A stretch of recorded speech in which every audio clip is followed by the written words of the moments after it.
Bismillahirrahmanirrahim. Assalamualaikum warahmatullahi wabarakatuh. Alhamdulillahirabbil alamin. Wassalatu wassalamu ala asrofil anbiya'i wa mursalin wa ala alihi wa sahbihi ajmain. Amma ba'du. Baik, Bapak Ibu, rekan dan para audiens sekalian yang menyimak video saya. Perkenalkan, nama saya Ibnu Syafaat, Prodi PJJ Hukum Universitas Cyber Muhammadiyah. Alhamdulillah, pada kesempatan yang berbahagia ini saya akan membahas tentang fenomena no viral, no justice, kaitannya dalam penegakan hukum di Indonesia. Kenapa tema ini begitu penting? Karena kita ketahui bahwa Indonesia merupakan negara hukum. Ini sebagaimana tercantum dalam pasal 1 ayat 3 Undang-Undang Dasar Republik Indonesia tahun 1945. Tentu kaitannya ditegaskan bahwa seluruh aspek kehidupan bermasyarakat, berbangsa dan bernegara harus berdasarkan atau berlandaskan hukum. Hukum tentunya diharapkan mampu menciptakan keadilan, ketertiban, dan kepastian bagi seluruh rakyat Indonesia tanpa terkecuali. Namun faktanya memang saat ini dalam prakteknya penegakan hukum di Indonesia masih menghadapi berbagai problem, permasalahan. Salah satu fenomena yang saya kira Bapak Ibu audiens sekalian mengetahui belakangan ini muncul di tengah masyarakat, ada istilah no viral, no justice. Saya kira Bapak Ibu dan audiens sekalian sering mendengar kata-kata ini, istilah ini. Nah, ini menggambarkan kondisi di mana suatu hukum suatu kasus hukum, peristiwa hukum baru mendapat perhatian serius dari aparat penegak hukum setelah menjadi viral di media sosial. Nah, ini gambaran sedikit tentang apa yang saya bahas pada kesempatan kali ini. Tentu viral ini kaitannya dengan perkembangan teknologi informasi, masuk komunikasi, khususnya media sosial. Di antara kita, bahkan setiap kita pasti atau mungkin memiliki media sosial, entah itu Facebook, Instagram, TikTok, dan lain sebagainya. Tentu keberadaan media sosial ini telah mengubah tata interaksi atau pola interaksi sosial masyarakat di Indonesia, bahkan di dunia. Media sosial tidak hanya menjadi sarana komunikasi tetapi juga menjadi alat kontrol sosial. Nah, ini faktanya demikian. Masyarakat kini dapat mudah merekam peristiwa melalui smartphone, melalui handphone kita. Kita bisa merekam, menyebarluaskan, bahkan kita bisa mengomentari peristiwa yang kita anggap tidak adil. Akibatnya tentu tekanan publik melalui media sosial seringkali mempengaruhi kebijakan, bahkan tindakan aparat penegak hukum. Kita sering melihat dalam media sosial kita peristiwa-peristiwa atau kasus-kasus viral kasus hukum misalnya, atau kasus pelayanan publik yang tidak memadai kemudian diviralkan atau menjadi konsumsi publik melalui media sosial, kemudian baru ditanggapi oleh pihak terkait atau berwenang setelah viral di media sosial. Nah, fenomena no viral no justice ini tentu sebagai bentuk ya, kalau kita amati, untuk kekecewaan masyarakat terhadap sistem hukum yang dianggap tidak berjalan sebagaimana mestinya. Mungkin masyarakat telah melapor adanya kasus ya, atau mereka sendiri mengalami kasus kemudian dilaporkan tapi tidak ada tindak lanjutnya ya.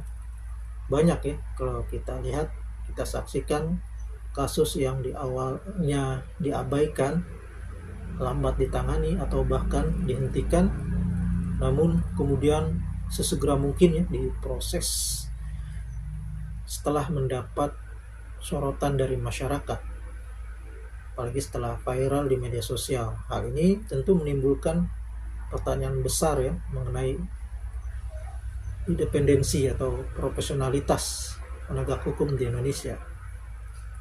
Bahkan ada pamio ya yang kita sering dengar, atau bahkan di antara kita pernah mengalami, ada pamio melapor hilang kambing ya, misalnya kita kehilangan kambing, malah sapi yang hilang ya, atau sapi kita yang hilang. Artinya mungkin kita pernah mengalami kehilangan ya, misalnya sepeda motor, misalnya kita lapor ke pihak berwenang ya, kemudian direspon ya hanya sebatas laporan, tapi kita harus mengeluarkan berbagai macam item pengeluaran ya, misalnya ada biaya untuk beli kertas penyidik misalnya, kalau kita dengar pameo tersebut, atau fakta ya yang jadi rahasia umum ya. Jadi pameo ini tentu menjadi PR atau bahan evaluasi ya, atau sindiran yang telah menjadi slogan dalam kehidupan bermasyarakat di negara ini. Siapa yang disindir ya? Tentu saja orang atau lembaga atau organisasi yang dilapori atau menjadi tempat melapor ya. Siapa lagi kalau bukan polisi ya, sebagai lembaga institusi bagi masyarakat untuk melapor kehilangan misalnya. Apa sebenarnya arti sindiran ini ya? Secara umum ya, sebagaimana pengertian atau pemahaman masyarakat kita kebanyakan, kurang lebih kalimat ini mempunyai makna bahwa bila seseorang telah menjadi salah satu korban ya kejahatan dengan nilai kehilangan kecil ya, maka saat melapor atau setelah melapor justru akan mengalami kerugian yang lebih besar dibandingkan objek ya atau nilai yang dilaporkan. Nah ini kira-kira seperti itu ya. Oleh sebab itu fenomena no viral no justice saya kira perlu dikaji secara mendalam agar dapat dipahami penyebab ya, dampak serta solusi yang kira-kira dapat kita jalankan atau terapkan untuk memperbaiki sistem penegakan hukum di Indonesia ini. Jadi ini pentingnya tema ini, bagaimana kita untuk mengetahui fenomena atau pengertian fenomena no viral no justice, kemudian bagaimana kita menganalisa faktor-faktor penyebab dari fenomena ini, kemudian bagaimana peran media sosial ya, dalam kontrol sosial dalam penegakan hukum di Indonesia. Kemudian tentu ada dampak negatif ya, atau ada juga dampak positifnya dari fenomena no viral no justice ini. Secara pengertian atau teori ya, kalau kita lihat keadilan ya, karena kata kuncinya adalah keadilan. Ketika tidak ada keadilan, maka jalan yang kita bahas kali ini no viral no justice ini menjadi salah satu jalan ya, untuk mencari keadilan. Keadilan merupakan nilai dasar dalam sistem hukum. Artinya menurut Aristoteles disebutkan bahwa keadilan adalah memberikan kepada setiap orang apa yang menjadi haknya. Ini adalah pengertian menurut Aristoteles ya. Dalam konteks hukum modern, keadilan berarti perlakuan yang sama di hadapan hukum tanpa diskriminasi ya, tanpa pandang bulu ya. Kemudian keadilan akan tumbuh atau tegak ketika penegak hukum bersikap atau berkinerja profesional. Penegakan hukum ya, kalau dalam pengertian adalah proses dilaksanakannya norma-norma hukum secara nyata sebagai pedoman perilaku dalam kehidupan bermasyarakat dan bernegara. Jadi penegakan hukum melibatkan berbagai institusi seperti kepolisian, kejaksaan, pengadilan, dan lembaga pemasyarakatan. Lalu kaitannya dengan media sosial yang menjadi sarana sebagai kontrol sosial, sebagai media no viral no justice ini ya. Artinya media sosial ini bentuknya atau fungsinya adalah mengawasi, mengkritik, dan menilai kinerja pemerintah dan aparat penegak hukumnya. Dalam konteks ini, media sosial memiliki kekuatan besar dalam membentuk opini publik ya. Tak hanya masalah atau peristiwa hukum ya, misalnya viral ya, menyoroti fasilitas umum ya, jalan rusak ya, yang kemudian divideokan, direkam, disebarluaskan ya, menjadi atensi masyarakat luas. Ketika viral ini ya, mungkin fasilitas jalan yang rusak tidak pernah didengar ya oleh pihak terkait, ketika viral baru bergerak ya untuk diperbaiki. Nah, ini bagaimana dampak media sosial ini sebagai kontrol sosial ya. Luar biasa efektivitas atau fungsi dari media sosial ini. Sedangkan kalau kita lihat pengertian no viral no justice ini adalah ungkapan sebenarnya ya, yang menggambarkan anggapan bahwa keadilan hanya dapat diperoleh apabila suatu kasus menjadi viral di media sosial. Fenomena ini menandakan bahwa opini publik seringkali menjadi faktor penentu dalam penanganan suatu perkara hukum ya. Ini dari sisi pengertian. Kemudian sejarah munculnya istilah no viral ini beriringan dengan berkembangnya media sosial ya. Penggunaan media sosial yang menjadi kunci dari fenomena no viral no justice ini ya. Fenomena ini bukan hanya terjadi di Indonesia saja, tapi di belahan negara lain pun demikian. Jadi ini sudah mengglobal istilah no viral no justice. Banyak sekali contoh-contoh ya kalau kita lihat di Indonesia, kasus-kasus no viral no justice ketika kasus hukum mandek hanya sampai tingkat pelaporan, tidak ada tindak lanjutnya ketika diviralkan atau menjadi konsumsi masyarakat umum melalui media sosial ya, kemudian baru mendapat atensi masyarakat ya. Misalnya kasus-kasus kita pernah saksikan, kasus pemerkosaan 3 anak di Blue Utara ya, atau kasus pembunuhan Vina di Cirebon, atau juga kasus penganiayaan kekerasan ya karyawan toko roti di Cakung, Jakarta Timur. Kemudian kasus pembunuhan Afif ya, remaja ya, seorang remaja Afif Maulana di Padang ya, dan lain sebagainya. Kita dapat menyimak di media massa kasus-kasus viral yang kemudian menjadi atensi penegak hukum. Tentunya banyak sebab kenapa fenomena no viral no justice ini begitu mengemuka ya. Masyarakat seakan putus asa dengan penegakan hukum di Indonesia. Salah satu alasan ya atau faktornya adalah lemahnya kepercayaan publik kepada penegak hukum. Jadi kepercayaan masyarakat ini ya terhadap aparat penegak hukum cenderung menurun ya akibat berbagai kasus pelanggaran etika ya dan ketidakadilan yang kita lihat banyak sekali terjadi di Indonesia. Bahkan dalam berbagai platform media sosial misalnya kita lihat ya, banyak masyarakat melapor malah ke petugas pemadam kebakaran ya, misalnya kasus sampai kasus-kasus yang sebenarnya ringan ya, itu dilaporkan ke petugas pemadam kebakaran. Misalnya kucing hilang atau ada binatang buas yang masuk ke rumah seperti ular ya, biawak, atau hal-hal yang kecil ya. Jadi masyarakat ternyata lebih kalau kita lihat ya, menjadi rahasia umum, masyarakat lebih banyak melaporkan kepada pemadam kebakaran yang sebenarnya tugas utama mereka ya adalah memadamkan peristiwa kebakaran. Itu adalah lemahnya kepercayaan publik. Yang kedua, ketimpangan sosial dan ekonomi ya. Masyarakat kecil seringkali merasa tidak memiliki kekuatan atau tidak memiliki akses ya ketika berhadapan dengan pihak yang kasus misalnya berhubungan dengan kekayaan ya atau kekuasaan.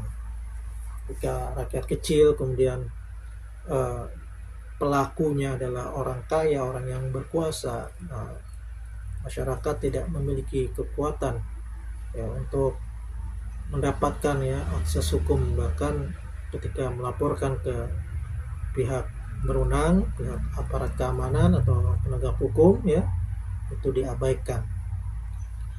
Yang ketiga, faktor lainnya atas fenomena ini adalah lambannya proses hukum ya.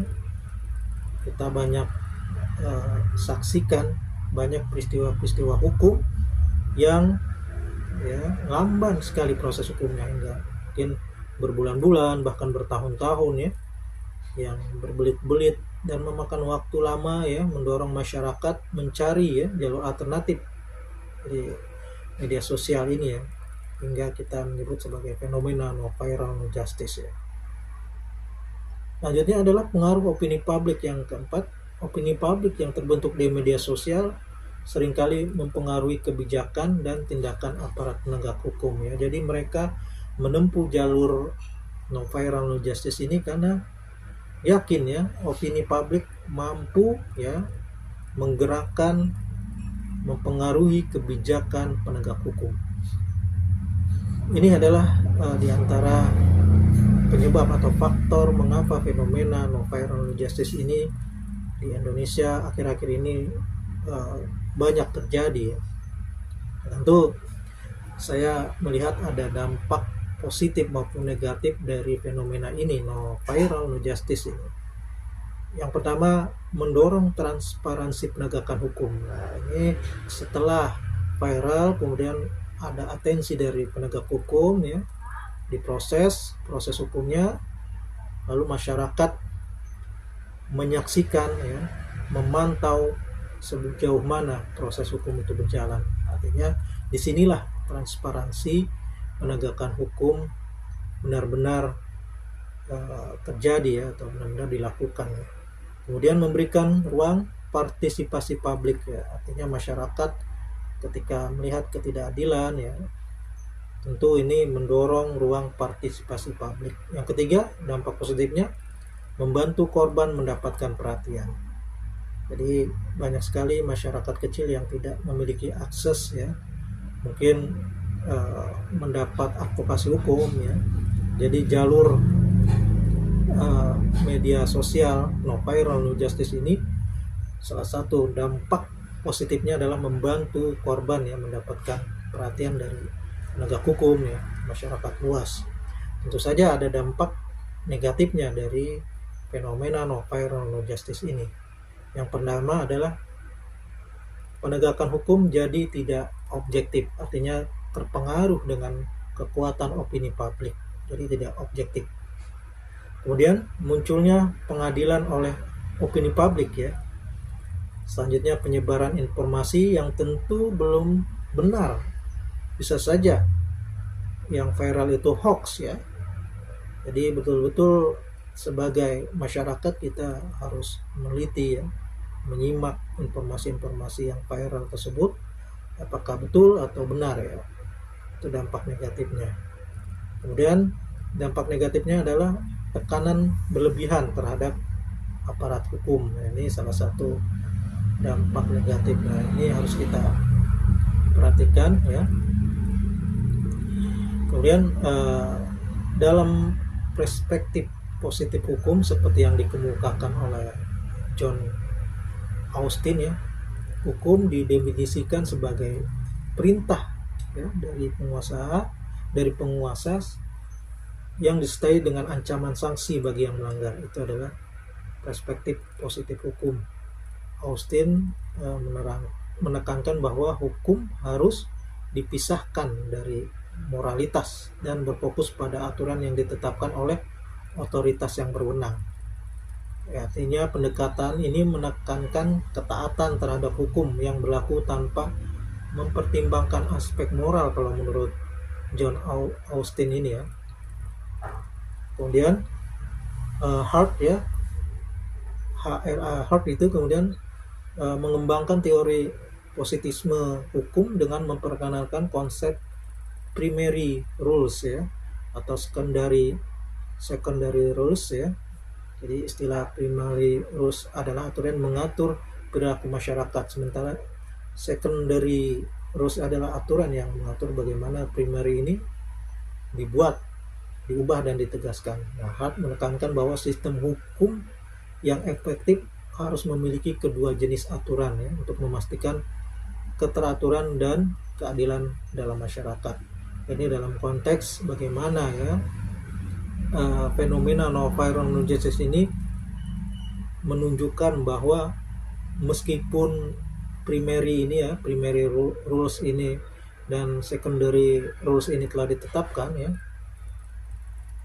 implementasinya tidak selalu berjalan dengan baik ya. Masyarakat merasa bahwa tanpa tekanan publik melalui media sosial ya, aparat penegak hukum tidak akan bertindak secara efektif, secara sesegera mungkin ya. Hal ini menandakan adanya kelemahan sistem hukum positif yang ada. Kemudian ada di mana aturan yang dibuat oleh otoritas yang berwenang tidak selalu diterapkan secara konsisten dan adil ya. Sebagai respon terhadap ketidakpercayaan ini, masyarakat menggunakan media sosial sebagai alat untuk memobilisasi opini publik ya, dan menekan aparat penegak hukum agar segera bertindak dengan peristiwa hukum yang menjadi viral tersebut. Lalu gimana caranya untuk mengatasi fenomena ini agar ya kepercayaan masyarakat tumbuh? Tentu harus ada terus digulirkan reformasi penegak hukum. Ya, lembaga-lembaga yang bersinggungan dengan penegakan hukum harus meningkatkan profesionalisme, selain itu integritas ya, aparat penegak hukum, kemudian sigap ketika menerima laporan ya. Kemudian selain itu pengawasan internal ya, artinya harus ada pengawasan secara intensif ya kepada kinerja aparat hukum. Selanjutnya tentu edukasi literasi digital. Masyarakat perlu diedukasi agar bijak menggunakan media sosial ya. Jadi tidak hanya mudah memviralkan, menyebarluaskan yang belum tentu betul ya, belum tentu benar. Bisa saja faktanya hoax ya, peristiwanya hoax lalu kita sebarkan. Nah, ini harus diedukasi agar masyarakat bijak dalam bermedia sosial. Jadi secara kesimpulan ya, fenomena non-violent justice ini tadi ya muncul akibat lemahnya kepercayaan publik terhadap penegak hukum dan besarnya pengaruh media sosial ya. Meskipun memiliki sisi positif, ada sisi negatifnya. Fenomena ini juga harus disikapi secara bijak ya, karena kalau tidak bijak ya kita atau dapat merusak, kita memberi andil merusak prinsip keadilan ya.